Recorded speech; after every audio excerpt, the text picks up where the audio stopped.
আসসালামু আলাইকুম আমার সকল ভাইদের প্রতি। আপনারা সবাই কেমন আছেন অবশ্যই বলবেন। আশা করি মহান আল্লাহ তাআলা আপনাদের অনেক অনেক ভালো রেখেছে।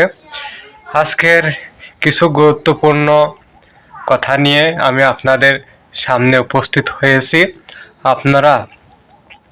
আপনাদের প্রতি আমার একটু অনুরোধ, আপনারা এই ভিডিওটি একটু ধৈর্য সহকারে শুনবেন। এই ভিডিওটি আসলে ইসলামিক ভিডিও হবে। আর আসলে আপনারা সবাই জানেন যে আমি আসলে সবসময় ইসলামিক বিষয়ে ইসলামিক ভিডিওগুলো সবসময় আপলোড করে থাকি। তো আপনারা অবশ্যই সবাই সবার পাশে থাকবে ইনশাল্লাহ। আজকের ভিডিওটি যে উদ্দেশ্য করা সেটি হলো, আমরা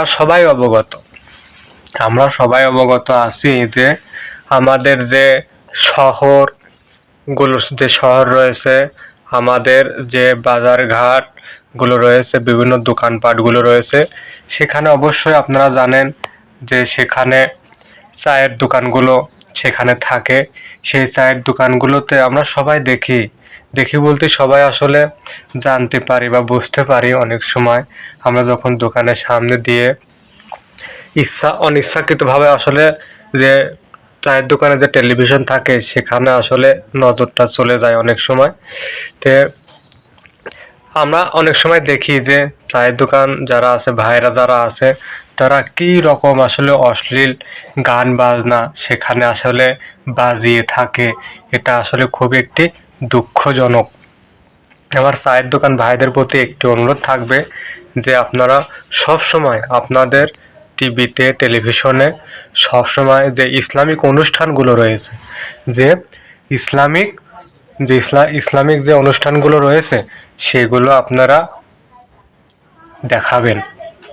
চায়ের দোকানে আসলে যারা বসে তারা আসলে তাদের যদি সবসময় ইসলামের কথাগুলো যদি তাদের সবসময় শোনানো যায়, তারপরে ইসলামিক যে বিভিন্ন অনুষ্ঠানগুলো রয়েছে, সওয়াল জবাব রয়েছে বিভিন্ন টিভি চ্যানেলগুলোতে,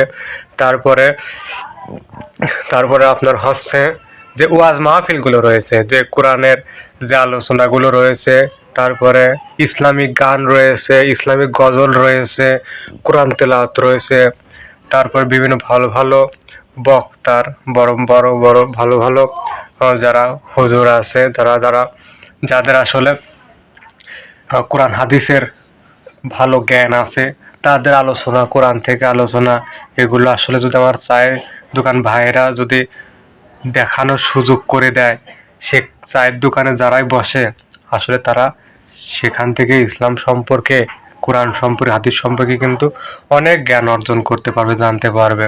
এই আশাটা রেখেই আমি আমার ভিডিওটি শেষ করলাম। খোদা হাফেজ।